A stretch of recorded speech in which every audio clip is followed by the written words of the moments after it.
Hey everybody, time to go down the rabbit hole.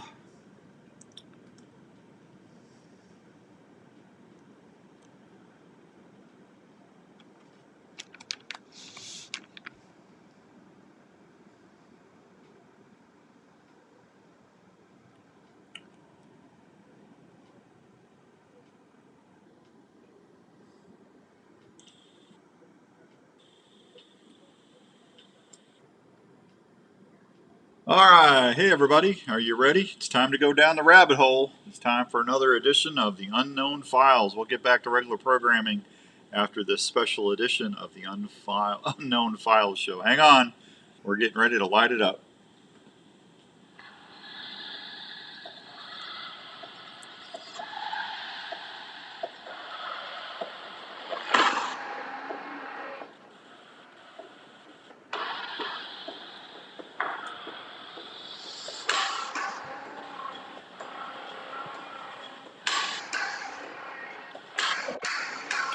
Alright, welcome to this week's edition of the Unknown Files show with Outdoors Dan, brought to you in part by our good friends down at Revelton Distillery down in Osceola, Iowa, the official spirit of the Outdoors Unknown File show. That's right, the official spirits.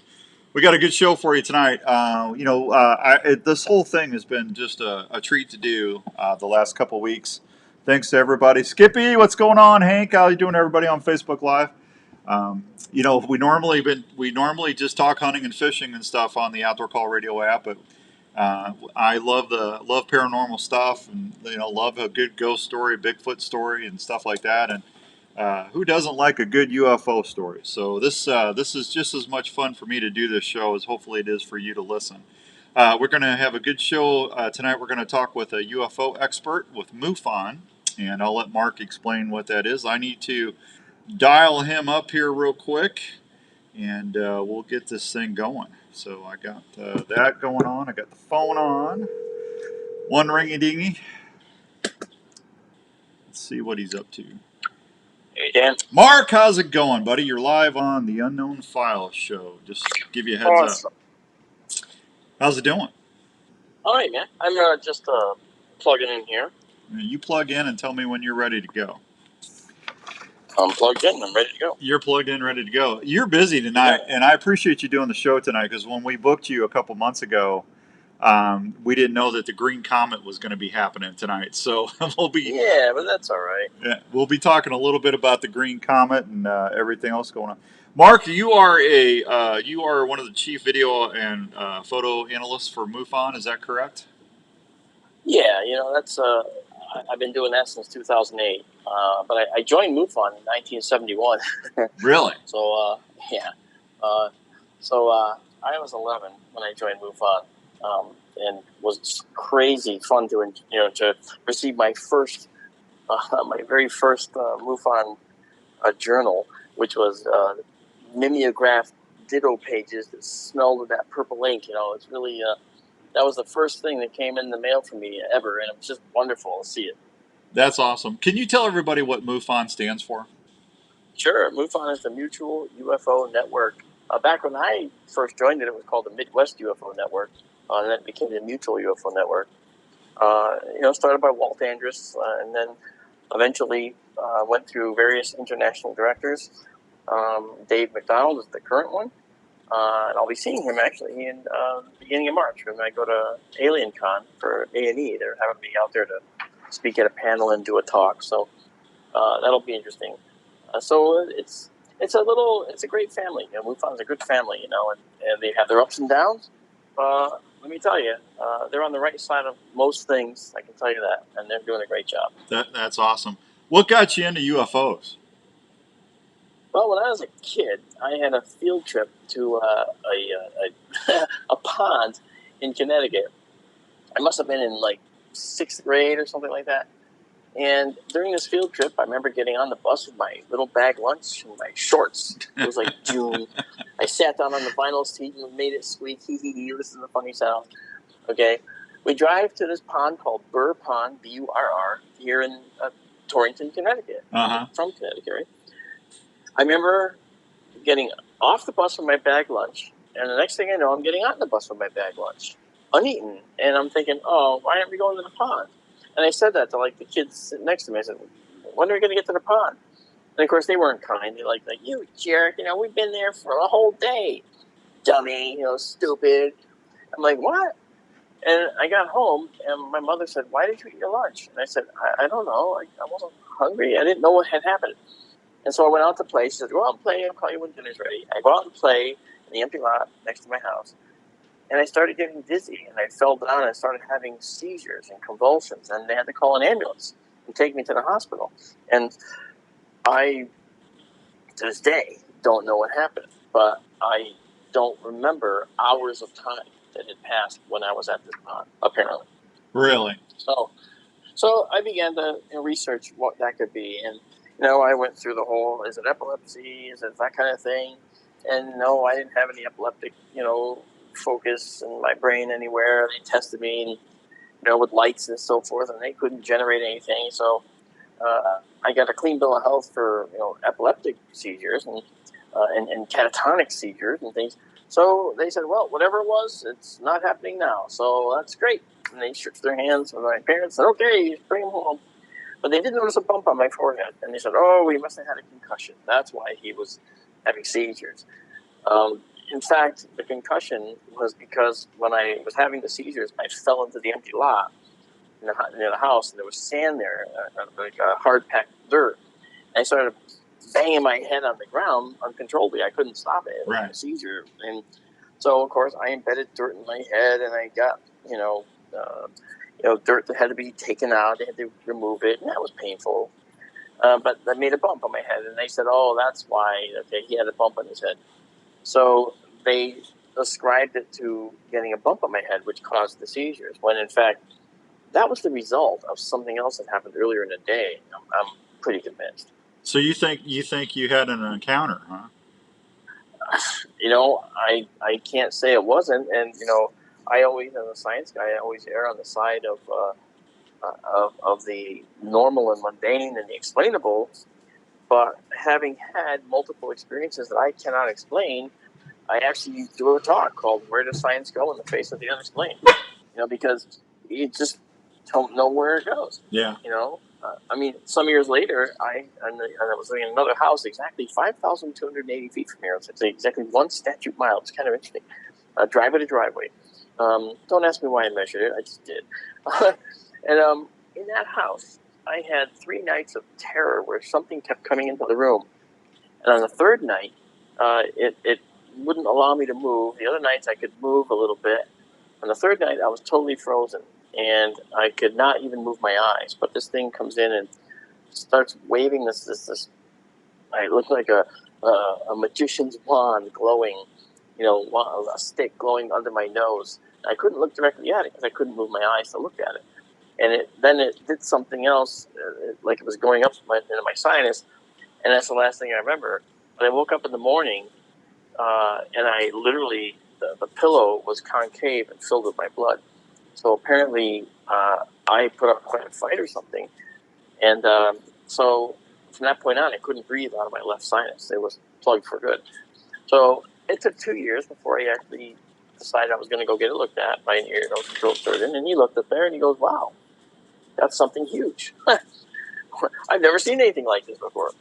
And we arranged a time to come take it out. He took it out, and when he took it out, it came out. It was like the width of my.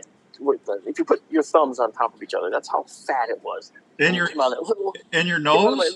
It came out that little hole in my nostril. I felt like Arnold Schwarzenegger in Total Recall, pulling that thing out of his nose, and I gotta breathe out. He pulls the thing out. That's what I felt like. So, he takes it out, and the first words out of my mouth, "Can I have it? Can I have that?"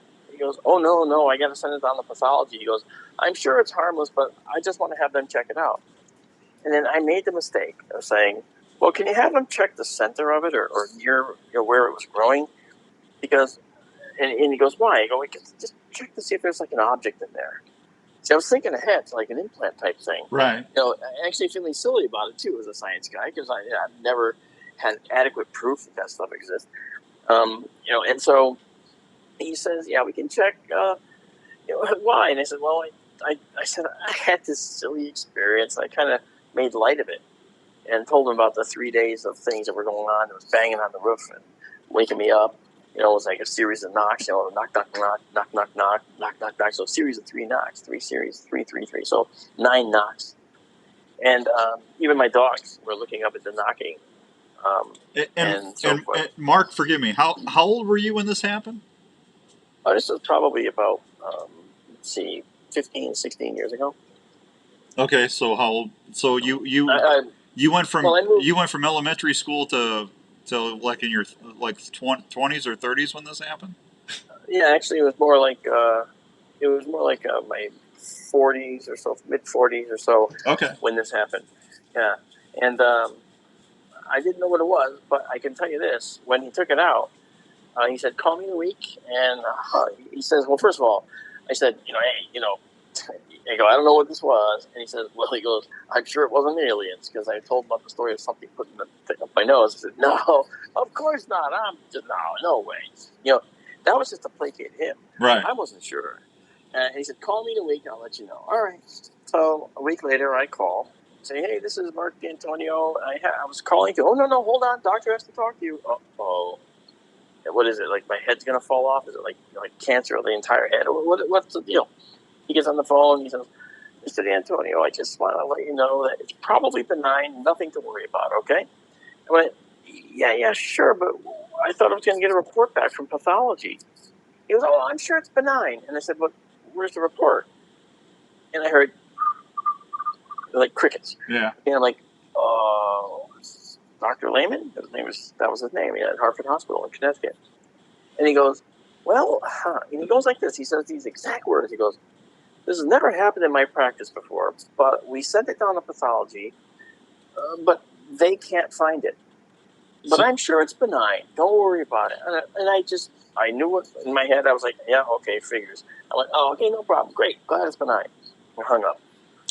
So they didn't have the pathology report, and they lost the growth or whatever it was. Right. Now, a few years later, I had to go back to him for yet another thing. Uh-huh. And this time, I put on my intake sheet that you signed to go in, the truth. I do special projects for the Navy. Right. Okay, I have a company, and these special projects are things I can't talk about sometimes.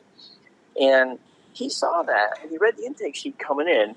And first of all, he says, "Oh, my medical assistants love you." He goes, "Because you add such humor to their day." And I do. I fill out the intake forms like, "Are you pregnant in nursing?" I'm always pregnant in nursing.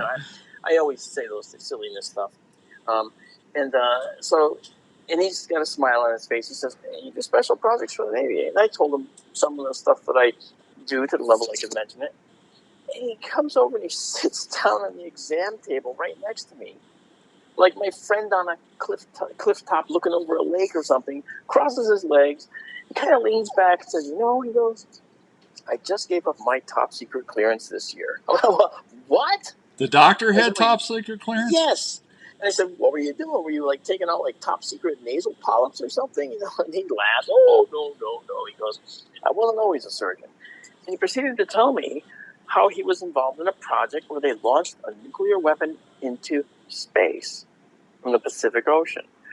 And they exploded it up there, and they said it was to test how the ionosphere would react to a nuclear weapon. That was ostensibly what the test was labeled as. But he said that's not what they did. It was to disrupt an enemy satellite with an EMP. And it worked. All right? Uh-huh. And he said, "That's what we did." I said, "That violates every SALT treaty ever made, every treaty with anybody." And he goes, "Yeah," he goes, "that's why we cleared the Pacific for 1,600 miles all around this little atoll where we launched this rocket from." Wow. So I was like, wow. Did he ever come clean and tell you what was in your nose? Nope. I didn't push it because I knew how it went after that. Wow. Okay? I know how it goes. And when you're working on these programs, anything that could potentially, even remotely, be a violation to national security, you have to report it. Yeah. So here's how the call probably went. "Yeah, hi, it's the doctor from Hartford Hospital. This is my cage code, the code you get, He says, I had a patient who said he had something shoved up his nose by some type of thing. I can't tell you what really happened, but I do have it here in pathology in the lab, in case you're interested." And they probably said, Okay, well, thank you, doctor.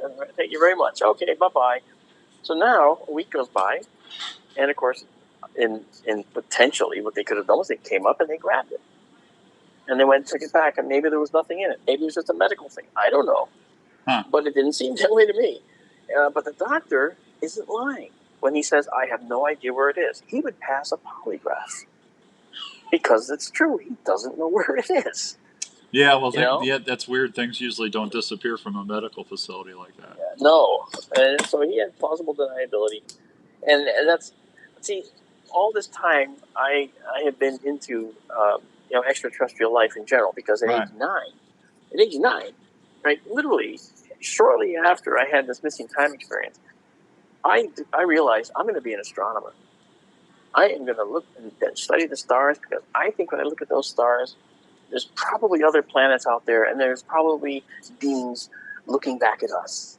And that's how I thought, and at age 9, and so I never wavered. And you did it. You became an astronomer. I did it. You're an astronomer.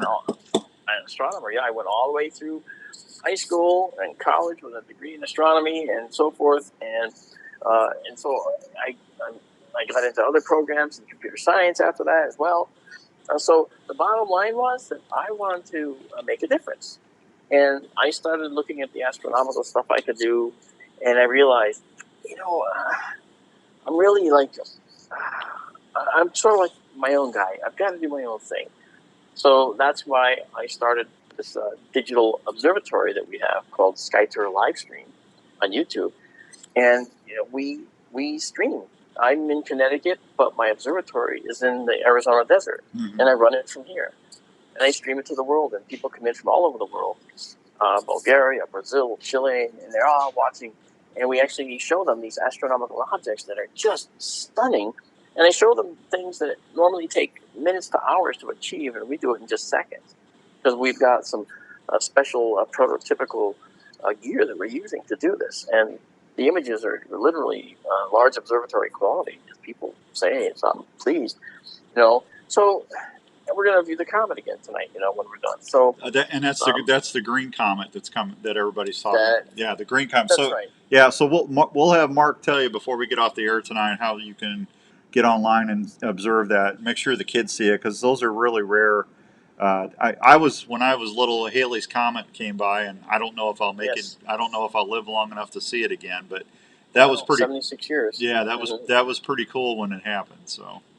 Yeah, it might not be very impressive when it comes by again, because we don't know how much of it evaporated when it left. Yeah. Because it goes around the sun, it loses a whole lot of its mass, and when it comes back, it's going to be a lot smaller. Well, this comet's 50,000 years it's going to take for this one to come back, so I guarantee we're not going to be here. Yeah, trust me, I wouldn't want to be either. That's for sure. So for years and years and years, I got hooked on UFOs and ghosts and all that stuff, like you and I talked back when I was little in the 70s. And I remember they used to have Project Blue Book, and who didn't love the X-Files when the X-Files came out. And I mean, there was always great. I used to love Kolchak the Night Stalker.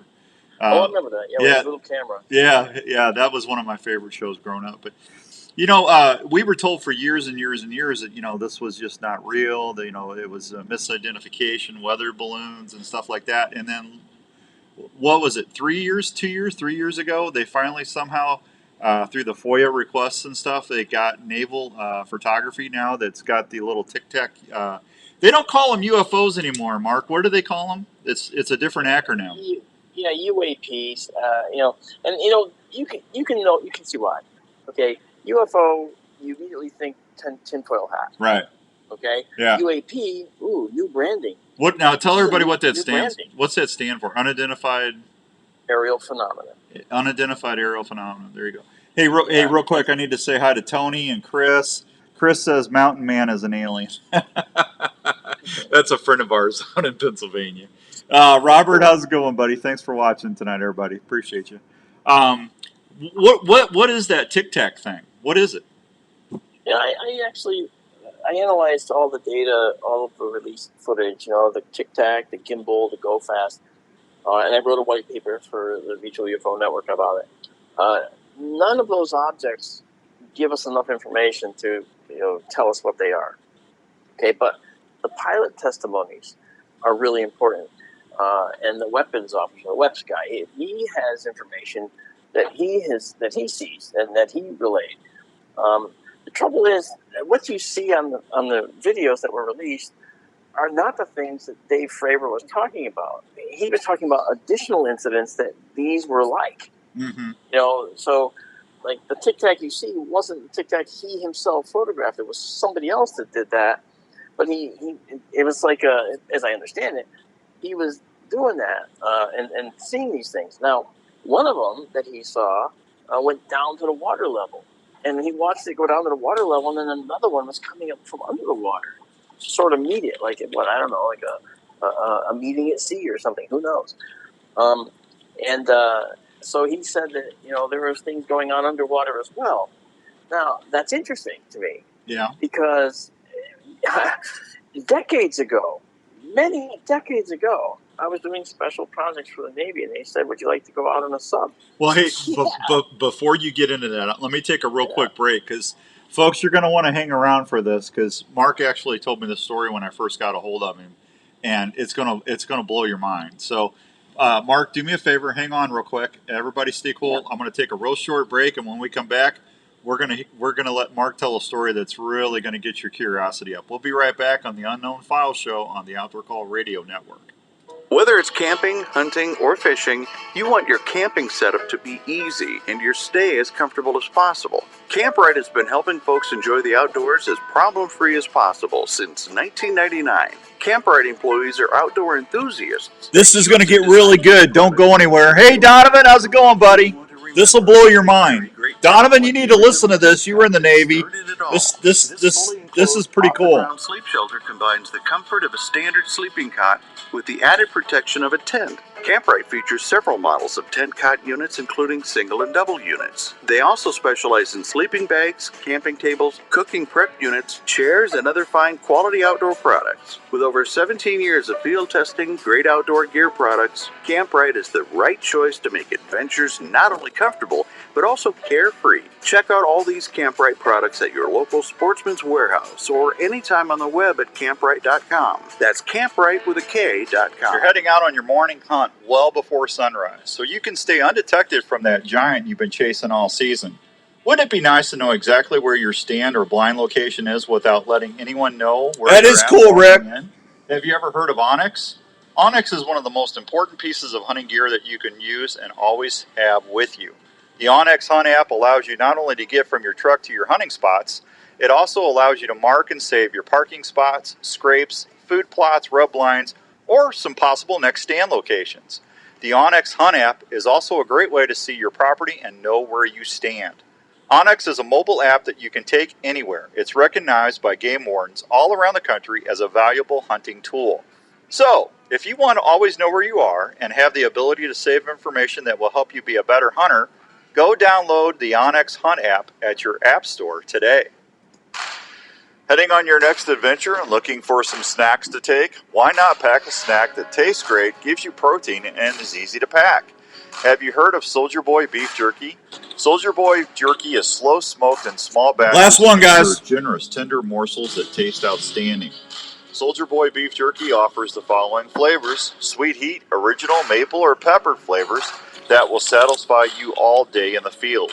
Soldier Boy beef jerky is veteran-owned and proud supporters of the Canines for Warrior Foundation. They also donate to troops that are deployed serving our country. So next time you're looking for snacks from home or on your next outdoor adventure, please remember to reach for some Soldier Boy beef jerky, available at Sportsman's Warehouse. Soldier Boy beef jerky, outstanding taste that keeps you satisfied in the field. For more information, please check us out online at www.sbjerky.com.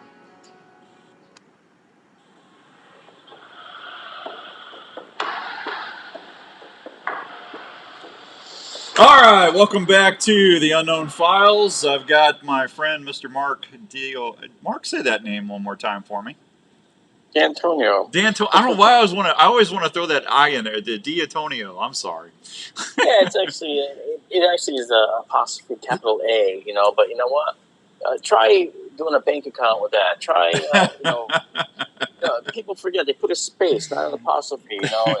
10 minutes at Walgreens trying to get a prescription because a guy, couldn't find my name. Yeah. Well, so you got their goal. I think Dan Antonio is the way to go.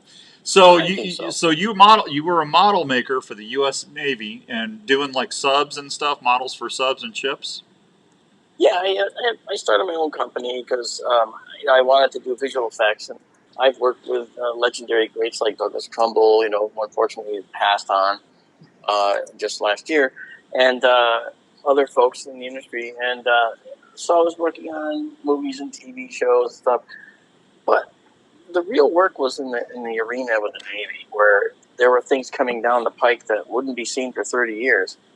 And I became kind of an expert, I guess by de facto, because I was in it so much. I was building my own submarines that function here as models. Yeah. And I have research submarine models that I built that are like a yard long, and they can dive under, in fact, and come back to the surface. They work like real subs. That's cool.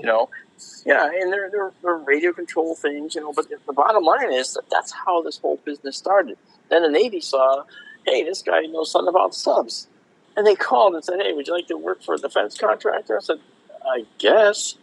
So next thing you know, I'm working for General Dynamics. And then I'm working for folks down in Washington, special projects and so forth. So, and that just went on and on. And so, to this point, I'm thinking, wow, this is really cool. So, you get into this stuff, you start building these subs, and then opportunities come up, like this one, and I had done a special project, and kind of as a thank you, or I won't say reward, but kind of as a thank you, really. They said, would you like to go to sea on a sub? I'm like, yeah, sure. So I got in the sewer pipe with end caps. I went down in the real sub for the first time, and like, wow, like nothing you've ever experienced before. But they spend most of their time on the surface until they get out into the open ocean, when they die. Mm-hmm. And when they're on the surface, they roll like a son of a gun. I mean, you can feel it, and it's like, oh, geez, I'm going to get sick. And I did. I got seasick. But I will say, it's the most fun I ever had being seasick. Okay, honestly, I had a smile on my face the whole time, no lie, and which is kind of weird, but it's true.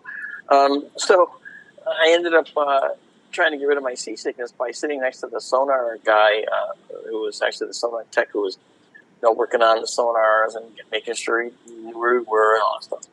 Well, anyway, because I was a little bit seasick, I started to kind of drift off to sleep because being seasick makes you really tired. Right. Because you're fighting it, So didn't they give you any Dramamine? Yeah, actually, it wasn't Dramamine, and that was the first surprise. I wasn't even going to say that, but since you mentioned it, I will.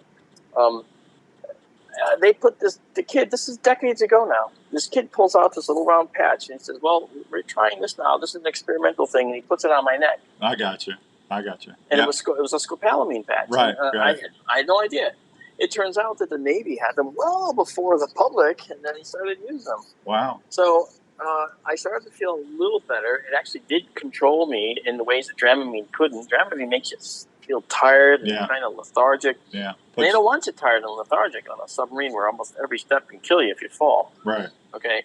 So bottom line was I ended up sitting next to this guy trying to let my stomach come back, and as I did that, I started to drift off to sleep. As I'm drifting off to sleep, sitting up in the chair, which doesn't move, and they made fun of me because I tried to bring the chair closer to the table in the wardroom, and they laughed. It's like, newbie, because you can't move. It's locked down. Yeah, hello. You can't move. Okay, I'm stupid. Sorry. First time on a boat. What can I say? That's all right. Anyway, yeah. So anyway, and just as I'm asleep, I can hear the noise around me, and it starts to all blend together. You know how when you get tired, it's like it's all one big major sound mass, kind of like white noise. You hear high pressure air. You hear a din of talking.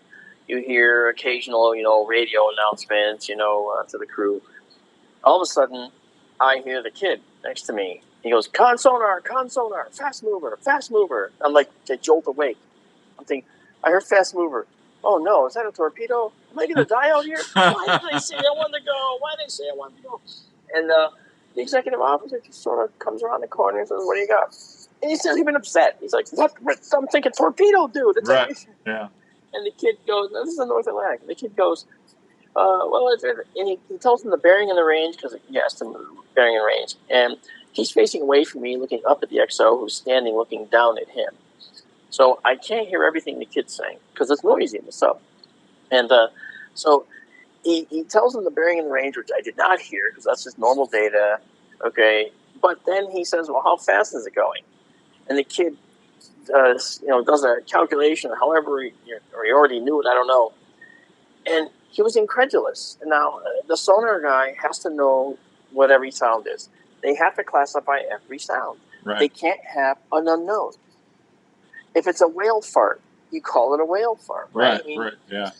So anyway, he couldn't classify this. And he holds his hands out to the side, turns sideways in his seat, and he says the following words loudly and clearly. "Several hundred knots, sir." And he's holding his arms out still. 700 knots. Several hundred. Yeah. Several hundred. SEVERAL. Several hundred knots. Yeah.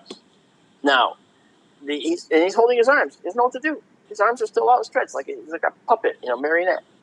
And the XO is just looking at him, and he goes, "Okay." He says, "Log it and dog it." The kid puts his hands down, turns back to the console, and says, "Sir, yes, sir." And that was it. Now, I was like, okay, no. I'm a big shot, you see. I was invited to go on this boat. I'm special. Okay?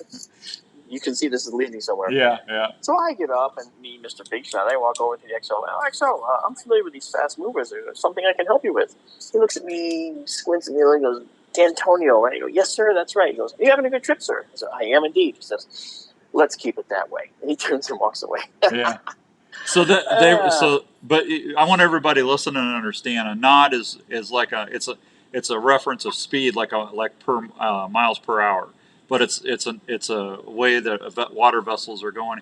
But I mean, there's nothing that I know of that goes that fast underwater or above water. Even the hypersonic. Mark, what did you tell me? The hypersonic torpedoes, they only go like 150 knots. Well, 200 knots. A mile per hour is 0.8 knots. Okay, so so what that means is that if you talk about a torpedo that's going 1 knot, it's 1.1 miles per hour. Okay, so when you say 200 knots, that's more miles per hour. Okay, than just 200 miles per hour. Right, It's a bigger number. Right. So a 200 knot torpedo is traveling very fast. The problem is the Russians have one. It's called the Skval. Okay, SKVAL, Skval torpedo, and it travels 200 knots underwater for the reason as follows. It actually creates a steam blanket out of its nose, out of these holes, and so it literally is traveling in its own little atmosphere. So it can travel at a very high rate of speed. It's like the train laying down its own tracks to go forward. Right. So to that end, the Skval torpedo is the fastest thing in the ocean that's a weapon. The only problem with it is it's extremely noisy. It is so noisy that everybody in the ocean can hear it when it's fired. Everybody. It's a last-ditch desperation weapon, and it says you know exactly who fired it. Okay, and so this was almost a silent trace, and it was near the boat to some extent. I don't know how far. I never got the range, but it was near the boat enough that it made a trace. It was a very faint trace, and it was gone. It was a fast transient kind of a thing. Well, so I got shut down by the XO, and I was okay with that because I thought that was the coolest thing ever. And then seasickness, that was gone, man. It blew out of me as soon as I got that. I heard the kid say "Sonar, fast mover." So the next thing that happened was I had to do a job for the Joint Chiefs a few years later, and I knew I shouldn't have asked this question. I logically felt, bad idea, don't do it. And as I was asking the question of one of the Joint Chiefs, I was thinking, what are you doing? You're asking a question that should not be asked. I asked him, what do you know about the Fast Mover program? Can you tell me anything about it? And he could have said, "What the hell's that?" Or he could have said, "Arrest this man," or anything, right? Right. But instead, he looked at me, and because we've been working on a project, he looked at me and he goes, "Yeah, I'm sorry, Mark, I can't talk about that project." And that was that. Now, what's that tell you? Well, it tells you that it's happening quite a bit then, if they know about it. Like, yeah. It tells you that it's a real project. So that's something Okay. that you think they're doing, or is it extraterrestrial? Oh no, it's definitely not human efforts. This is some other worldly effort or some other effort by a different species, or I don't know, because we don't have anything that goes several hundred knots underwater. Right. Okay, and I talked to other submariners as well, and I asked them, "Have you ever seen anything that moves exceedingly fast through your sonar?" And they are hesitant to talk about it, but I've had several tell me, "Yeah, we've had these things as well." I said I was on a boat as a guest, and they called them fast movers. And one guy said, "I never heard fast mover." He says, "On our boat, we just call those jellyfish." Really? Jellyfish, several hundred knot jellyfish. He goes, "Well, we had to call them something." He said. Yeah. So that sub that you were on, Mark, that had that computer tracking system, everybody's seen the Hunt for Red October, right? So yeah, no, Hollywood is so not Navy. Okay. Yeah, I know, but I mean, their computer systems on those sonar are the nuances are pretty good on those. Yeah, this was again decades ago, and I can't really get into exactly when. Well, yeah, I don't want to get you a visit. Well, you know what? So far, that has not happened. Okay. And I think it's precisely because of the fact that it's known data. Yeah. You can hunt it down if you wanted to. It's out there for all to see. I'm just saying it, and I'm not saying any more than that because I still have a business. Yeah, and doing these projects. Yeah, and I don't want to get you in trouble. Rick, I need to say hi to my buddy Donovan in Kansas. Rick out in Arizona, how you doing, buddy? Joey. Joey says they're watching us from above all the time. There you go, Joe. Brock, how you doing, buddy? Jeff said he lived in Arizona 8 years ago, and he said he saw something weird in the desert at night all the time. Matt, thank you. Matt said he loves hearing stories like this. So thank you, everybody, for listening tonight. So I got to tell you, when everything started coming out in the mainstream media, and I mean they were actually having open dialogue about things that they cannot explain, but people have been reporting for 50, 60, 70 years, Yes.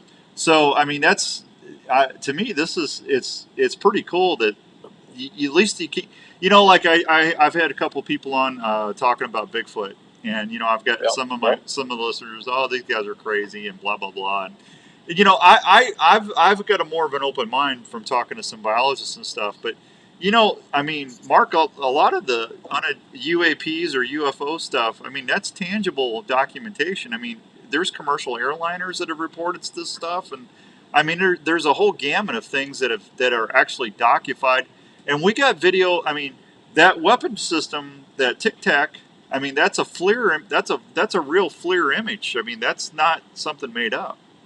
Yeah, no, I know, and I know that the exact pod that's doing this is the Raytheon AT FLIR pod, and I'm very familiar with the AT FLIR pod. It's because of my stuff I've done. Right. But I can tell you that the AT FLIR pod is extremely accurate and capable. I have issues with like the gimbal. There's one the gimbal video which shows the thing rotating, and the guy says, "Look, it's rotating." Remember that? And it had spikes sticking off it. Those spikes, in my view, were actually nothing more than infrared flares, lens flares, or hotspots caused by the brightness of the infrared image.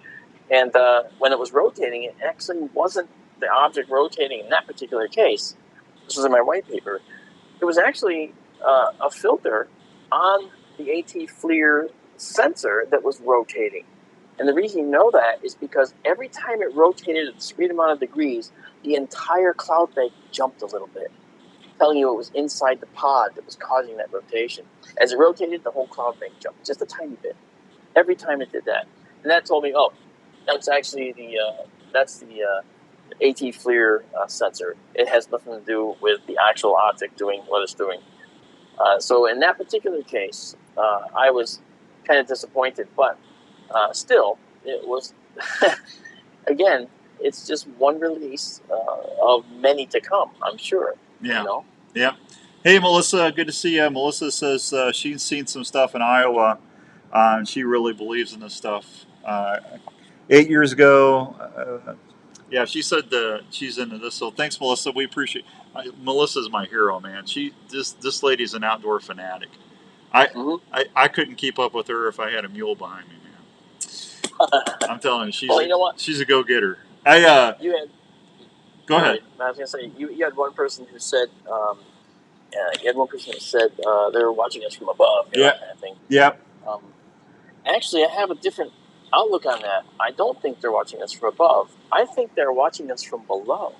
I think that they go where we are not. And yes, they travel through air as well, but I believe they're in the oceans because they can be. Yeah. And we're not there. So you have to understand that the navies around the world are reporting seeing these things. It's not. You talk about all the UFO sightings on land, okay, that's a lot of eyeballs looking up in the sky. Mm-hmm. But for the amount of sightings we've had underwater with the limited range of a submarine, the limited capabilities of a submarine, it shows that what's underwater is equally as numerous, if not more. Well, not just the oceans. Look at all the huge, like the Great Lakes and all that. I mean, there's been phenomena reported there for decades. Oh yeah. Underwater, yeah. Yeah. But as I said, they go where we are not, and where we are not is in the deep ocean or in the deep Great Lakes. So I just think that there's a great deal of additional work to be done. Let me tell you. All right, I gotta get into your physics hat for a minute here. Because I got a couple. What can you explain exactly what a wormhole is? Well, I would be able to if we thought they actually could exist, but we don't really. There are another word for them is the Einstein-Rosen bridge, and think of it as a rupture in space-time. And what's space-time? Wow, that's a whole nother ball of wax here to get into. Uh-huh. But the universe is not just empty space. There is what we call a fabric of space, and it has to do with the fact that when you observe black holes, you see that they create a warp in something out there, right? The universe warps, so that you can see stars warping around, their images being warped by black holes. You can see the stars being warped by our sun during an eclipse. Mm-hmm. And why is that? Because the gravity of the star, our sun, is warping the fabric of space. So space is not just an empty nothing. It's a full something, right? Right. And it can be warped. So when we talk about, for instance, the way a UFO might travel, well, let's say you go to use a black hole. A black hole is a really, think of a deep well. It's like a deep well of gravity, right? With a black hole down at the bottom, so to speak. And you can imagine that if you lean over too far into the well, you're going to fall in and you can't get out. Well, that is also the way a black hole works. You can lean into a black hole too far and then not get out. Well, the edge of that well is called the event horizon. And if you go past that event horizon, then you can't get out. Now, one of the methodologies about black holes, and I remember years ago I sat with a guy named Kip Thorne. He was actually the consultant for Interstellar. Uh-huh. And we were going through, I wasn't showing him any, he was showing me stuff because I wasn't at that level, believe me. And he was talking about black holes and using them as time travel machines.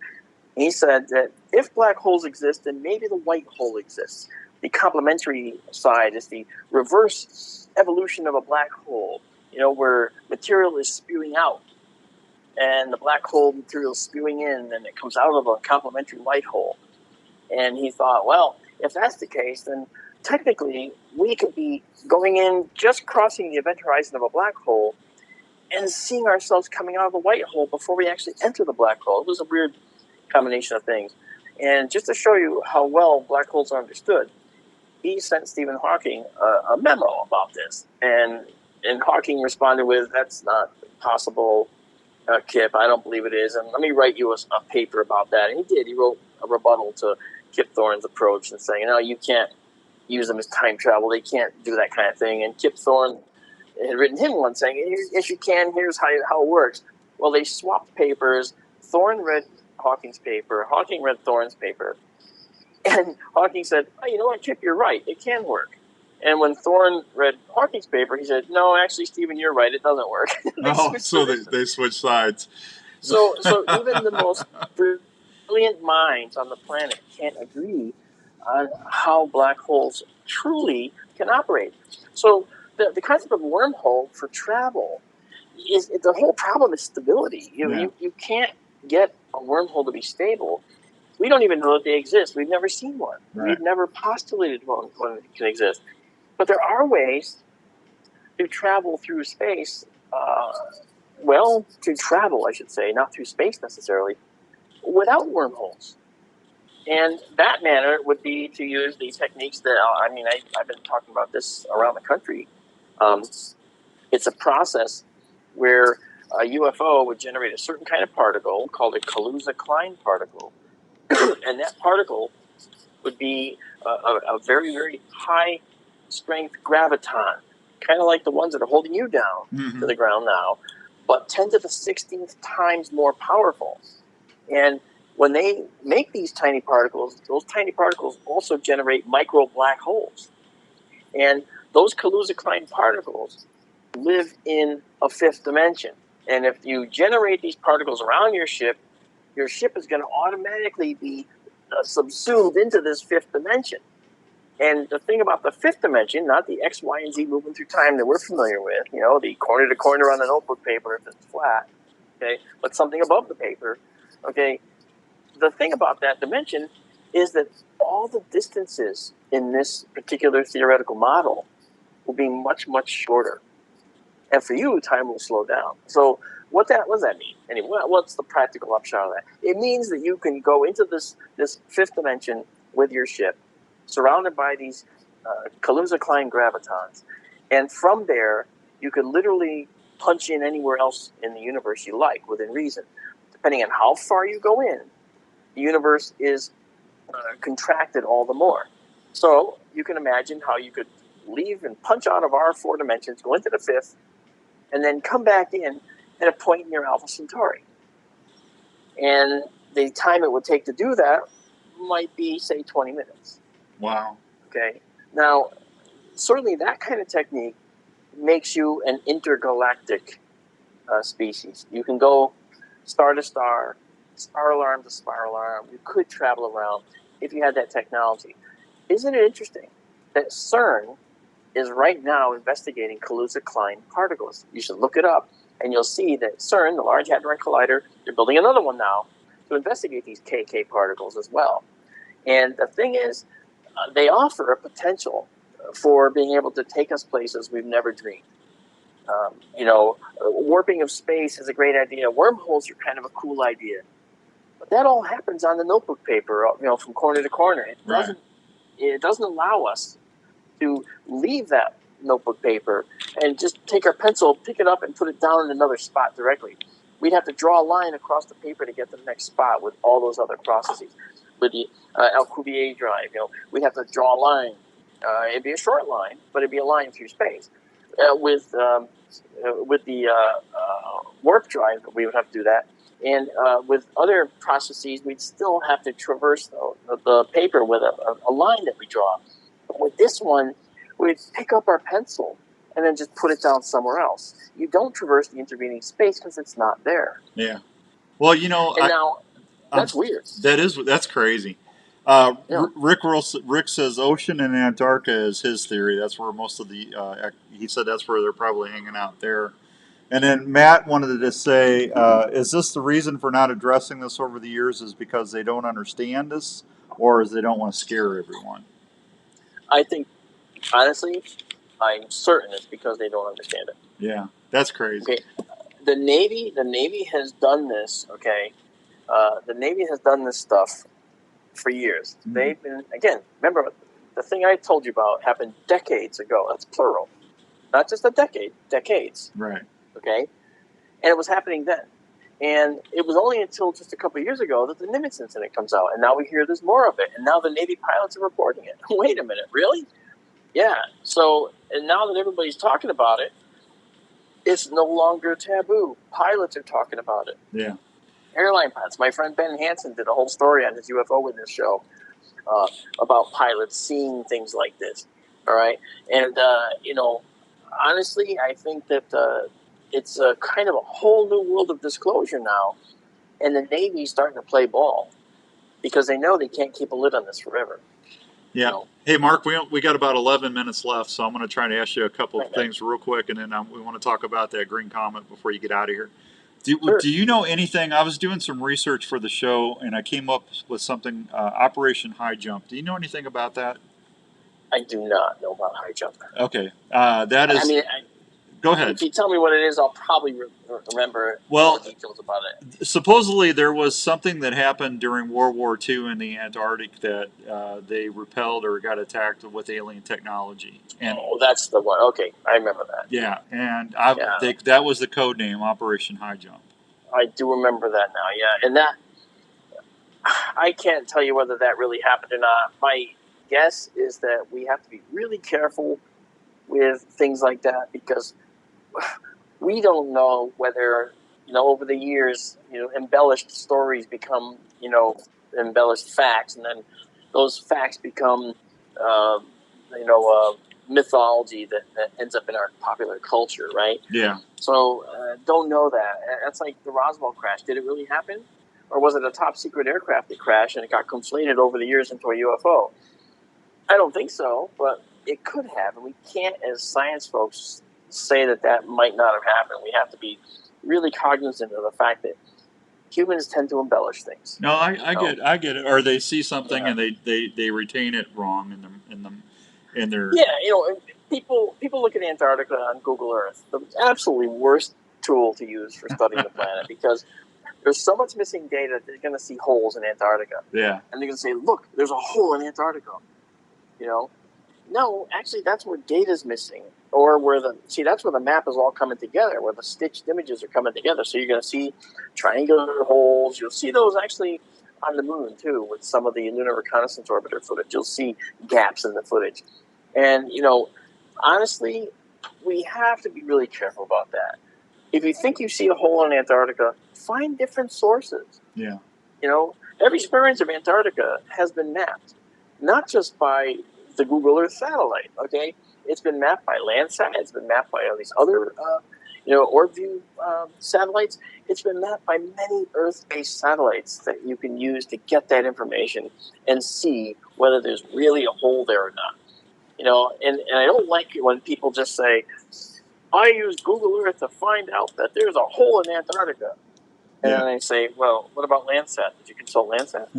What? What's that? Yeah, see, what's that? You don't know what that is. Okay. It shows me that you're not doing your homework, right? But it's okay.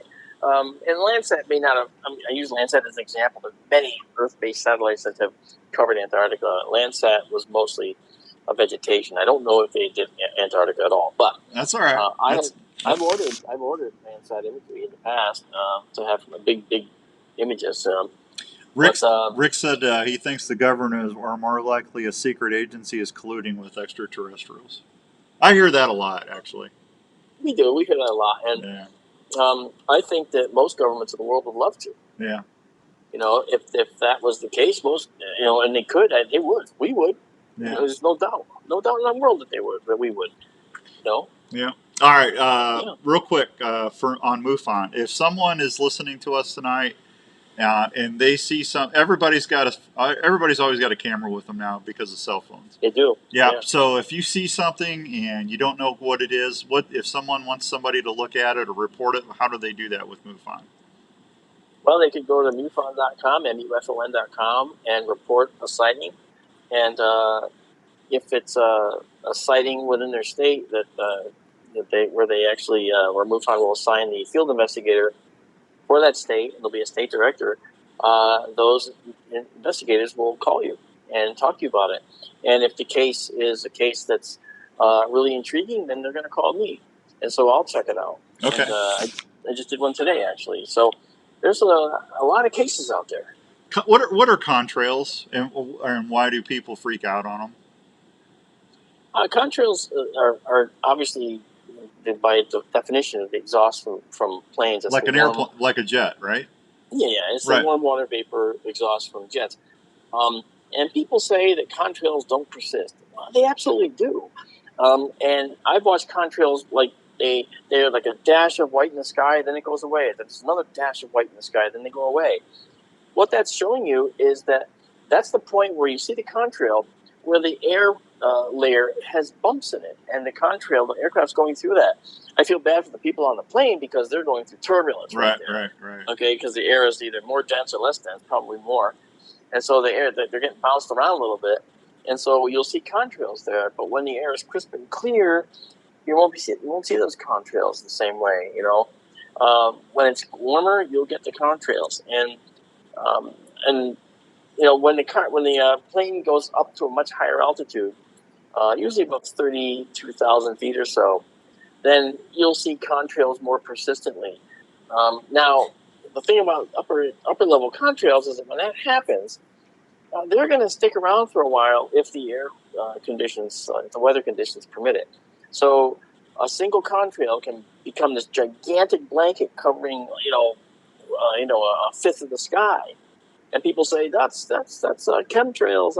It's actually stupid contrails. What I don't like about them is that they're encouraging global cooling. Yeah. Because they're reflecting a lot of radiation back to space that we should be getting on the ground. And that's not good. No, I get it. We're visiting with Mark Donatello. Say it again. I'm a professional broadcaster, and I can't even. Wait, your name is Dan Hunter? Yeah, Hunter Dan. How you doing tonight? No, Hunter Dan. How you doing? My name is Mark D'Antonio. D'Antonio. Yeah, don't worry about it. All the time. I'm going to send you an Easter basket or something. D'Antonio. So, Mark, real quick, if someone wants to watch the Green Comet and they want to go through your website or your stream, how can they do that real quick? Yeah, skytourlive.org is our organization.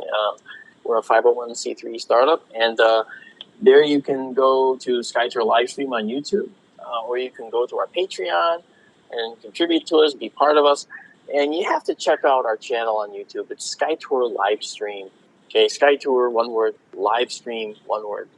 And there you're going to find over 400 or so previous streams we've done for 3 to 4 to 5 hours a piece, where we show you the night sky in unbelievable glory. Yeah. And we take requests. We have people come on with us.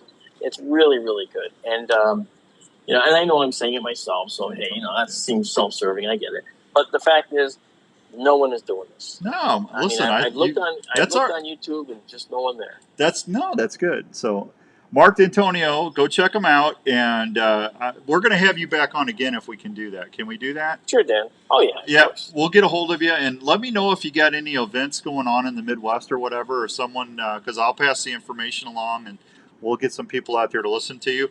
And I listen. I want to thank you for spending an hour with us this evening. I know you've been extremely busy. So, again, well, look, go ahead. If anyone wants to join us tonight in a half hour from now, 9:30 Eastern time, we're gonna start streaming. I've already got the observatory open. I'm already seeing stars through the telescope. So we're gonna move to the comet and check it out tonight. Spend a lot of time out there. Tell them how they can click on that real quick. Again, they can just go to SkyTour, one word, live stream on YouTube, and it'll say SkyTour live stream with Mark D'Antonio, and you'll see the stream there waiting to start, and just pop in and hang out, and go to 1080p and enjoy the fun. DANTONIO, correct, Mark? Yep. The most important thing is SkyTour live stream. SkyTour live stream. There you go. Yep. All right, buddy. Well, listen, I hope it's a great stream for you tonight, and I'm going to do some research, and I'll text you before I have you on and just run some case files through you, and that way you can kind of look them up and make sure you kind of get a refresher on them. But there's a couple of things I'd like to visit with you about, because I'm sure you're going to have a really good perspective on them. All right, sounds good, Dan. Yeah, my pleasure. Hey, listen, it's been a hoot. If you need anything, please let me know. Otherwise, we'll talk to you soon, okay? I will, brother. Thank you very much. And hey, guys, I'm glad you're hanging out with Dan Young tonight. Dan Hunter, right? Outdoors Dan. But Outdoors you Dan. Okay, can, since I can't say your name, you can call me Indoors Dan. Nah, you're all right. Outdoors Dan. All right, man. That's cool. Thanks, Mark. Have a great evening, buddy. Okay, guys. We'll see you later. There he goes, Mark D'Antonio. What a really, really, really nice guy. That is going to wrap it up for this edition of the Unknown Files. We'll be back again next week, God willing. Thank you so much for keeping company with me on Facebook Live. We appreciate that. And until next time, keep looking up. You never know what you're going to see. If you need to reach out to me, you can hit me up here on Facebook. If you got show suggestions or if you got a story, you can always email me at outdoorsdan@mac.com, outdoorsdan@mac.com, and I'll get with you after a day or two. So until next time, keep it right here on the Outdoor Call radio app. Night, everybody.